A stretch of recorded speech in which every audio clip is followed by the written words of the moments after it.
The sun hung low over the suburban streets of Ridgeview, casting a warm, golden glow that made the entire neighborhood appear to shimmer with a quiet, peaceful calm.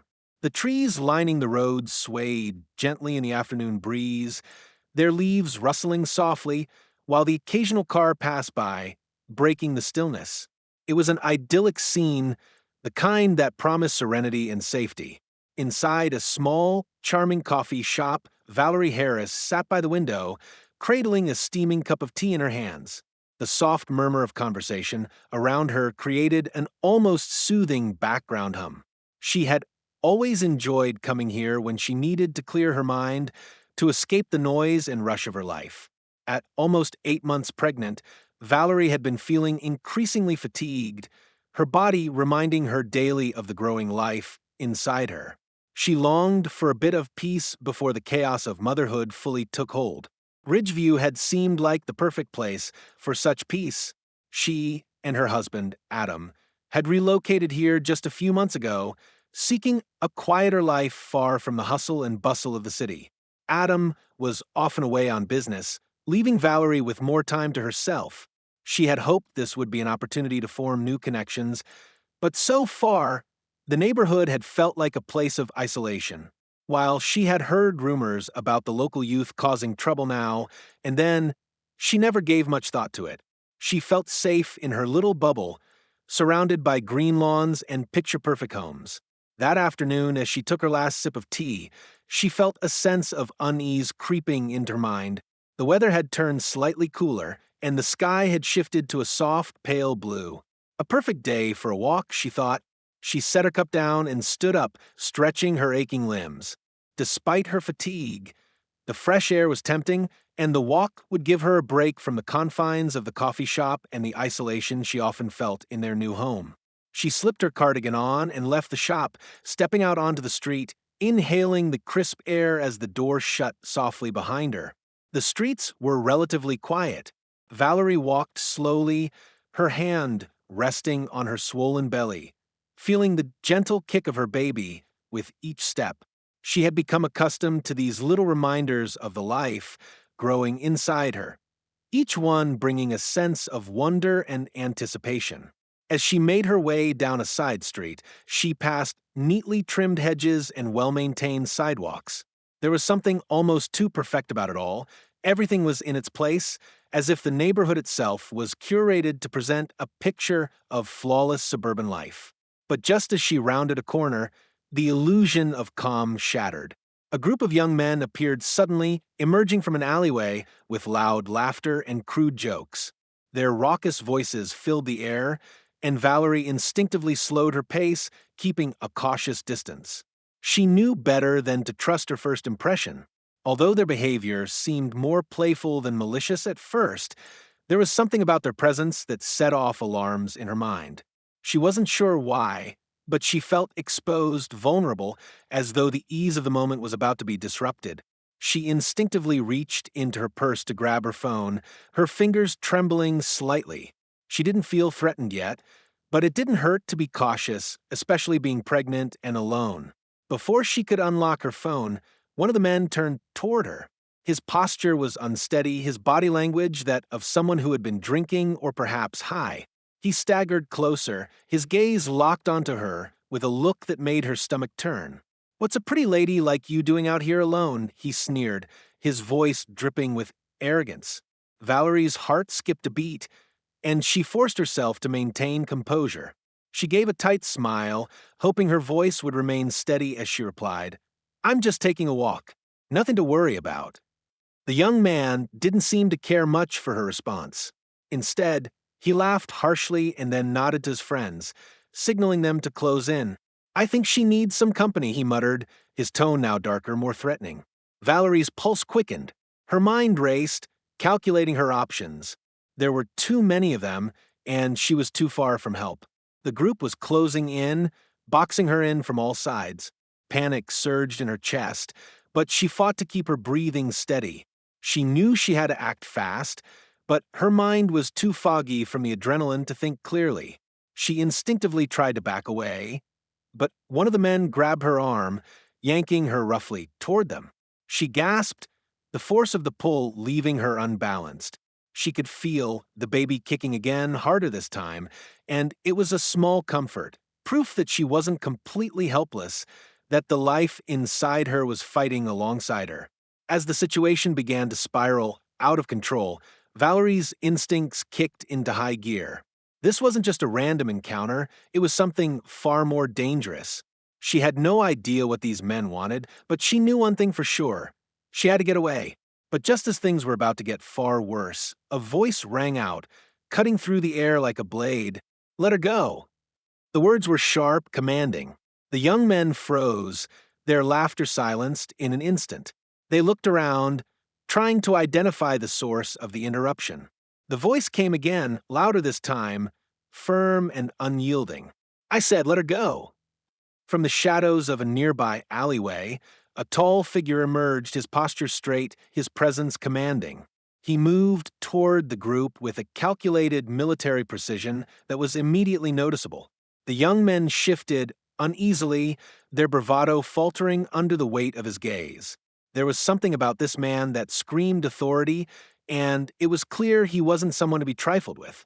One of the men, still trying to act tough, took a step forward. "What do you want, man?" he sneered, but his voice lacked confidence now. The newcomer didn't flinch. His eyes never left them.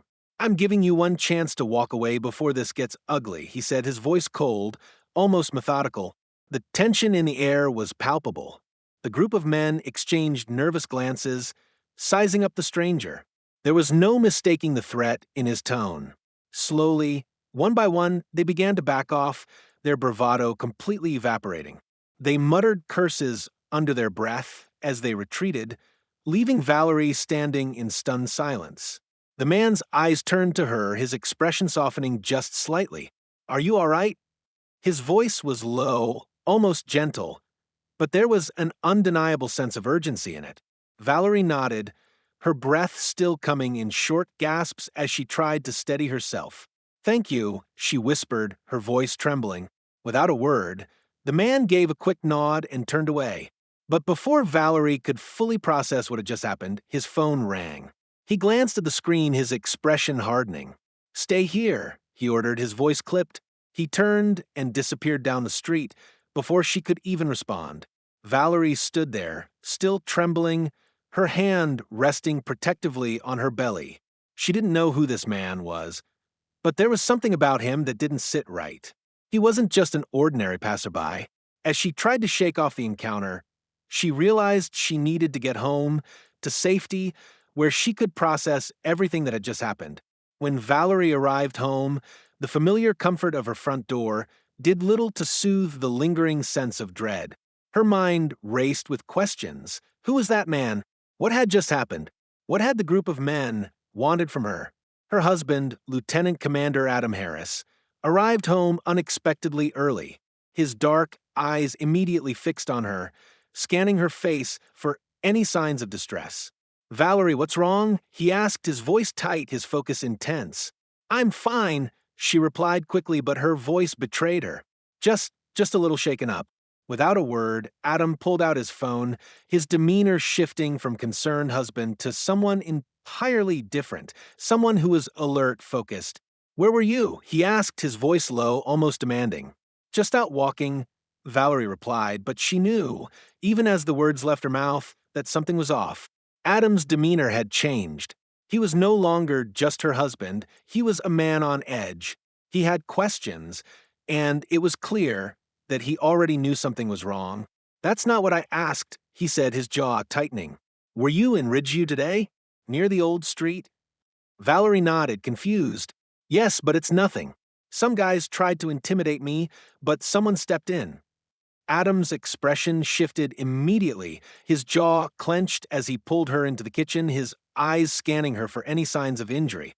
"Someone stepped in?" he repeated, his voice now sharp. Valerie, still in shock, described the man who had intervened. She had no idea just how much weight her words carried until Adam's face paled. The doorbell rang. Without a word, Adam moved swiftly, his military instincts kicking in. He opened the door, and standing there was the man who had saved her. This time, his presence was even more commanding. He was no longer just a stranger, he was a soldier, a man who belonged to a world that Valerie couldn't even begin to comprehend. Adam stepped aside without a word. "This is Major David Callahan," he said, introducing him in a clipped voice. "He's with Delta Force." Valerie's mind was still spinning as the word sank in, but one thing was clear: nothing about her life was ever going to be the same again. Major David Callahan, standing in the doorway like a sentinel, was not just some passerby. His presence was far more commanding, his uniform a silent testament to the kind of work he did. Adam's behavior had shifted from a concerned husband to the calm, controlled officer she had never fully understood until now. The silence in the room was suffocating. Valerie could feel the weight of the truth pressing down on her chest. She had never asked Adam about his work. She had always accepted that he kept things from her, thinking it was just the nature of his job. But now, in this room, everything she thought she knew felt like a fragile illusion. The pieces she had always ignored suddenly clicked into place, and they were shaping an entirely new narrative. Major Callahan's gaze remained steady as he looked at Adam, and then briefly turned to Valerie. His voice was measured, calm, and authoritative. He was a man who had dealt with crises far bigger than what she could comprehend. "We have a problem," he said, breaking the tense silence. Adam's eyes narrowed, his jaw tightening as he processed Callahan's words. "What problem?" His voice was quiet but dangerous, laced with a calm that only hinted at the storm within. Callahan turned to Valerie. His expression softened ever so slightly, but there was an undeniable seriousness to his demeanor. "The men who attacked you, they weren't just some random gang. They're connected to something much bigger. I believe you were targeted." Valerie blinked, her breath catching in her throat. "Targeted?" The word echoed in her ears, a hollow, unnerving sound. She shook her head, trying to process what he had said. "Why? What could I possibly have to do with any of this?" Callahan's voice dropped lower, the seriousness of his words making her feel as if the very air around her had thickened. "It's not about you, Valerie," he said, his eyes meeting hers. "It's about your husband." Adam's face darkened at the mention of his name. His stance changed. He was no longer the man she had married, the man she had known.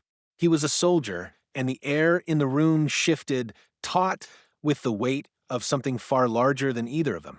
"What are you talking about?"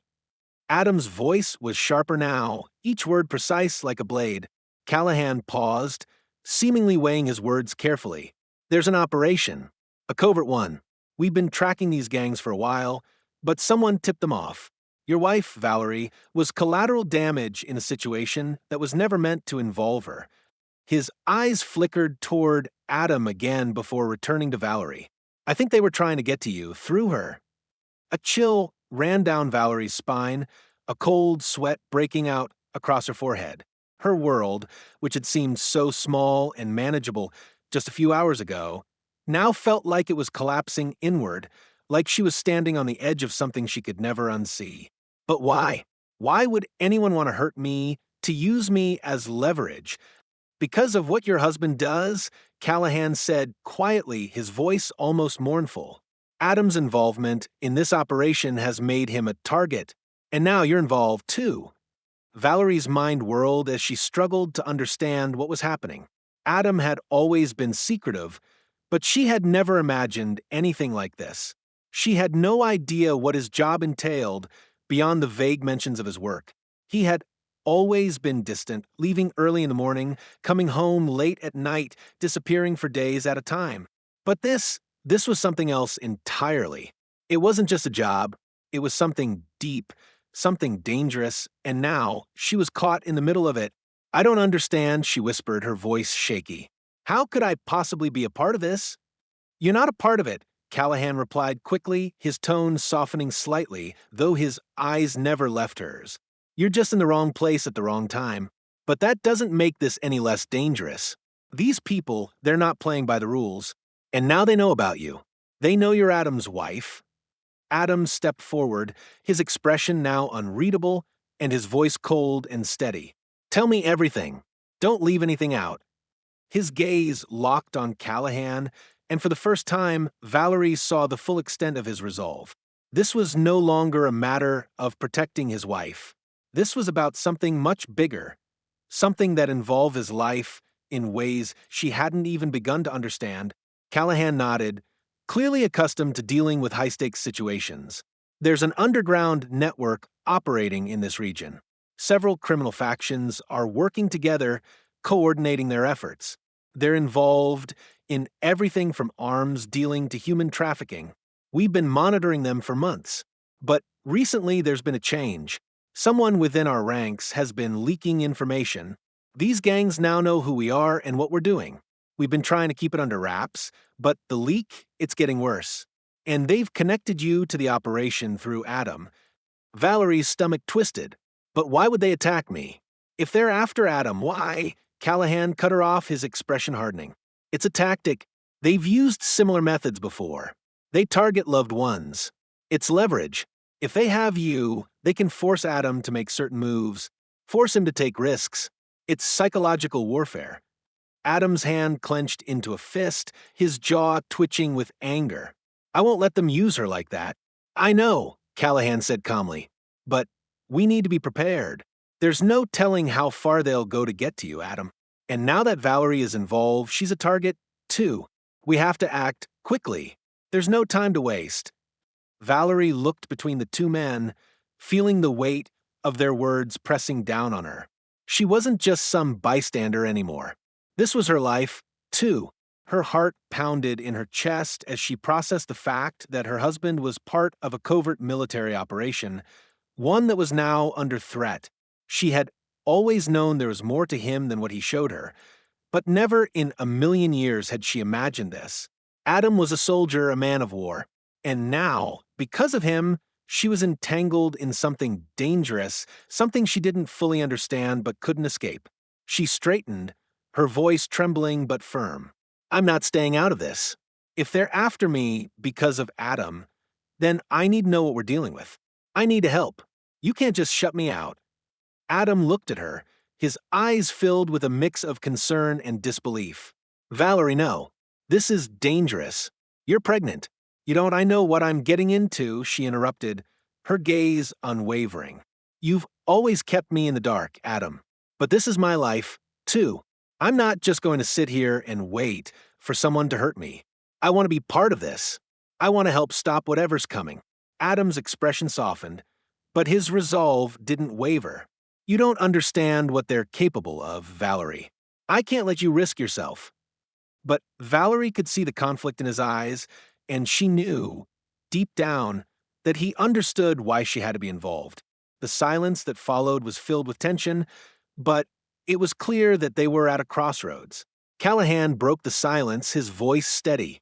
You're both in this together now. There's no turning back. If you want to help, then we need to move fast. But I won't sugarcoat this. It's dangerous, and we have no idea who's pulling the strings. We need to find out who's behind all of this before it escalates further. Valerie met Adam's gaze, her heart pounding. This was it. The game had just begun, and she was no longer a passive observer. She was in it, and she wasn't going to let fear control her. She was ready to face whatever came next, even if it meant stepping into a world she didn't fully understand. Adam exhaled, his expression finally hardening into one of resolve. All right, he said quietly, his voice low and purposeful. Let's do this. And with that, the two of them were bound together in a fight for survival, their world forever changed.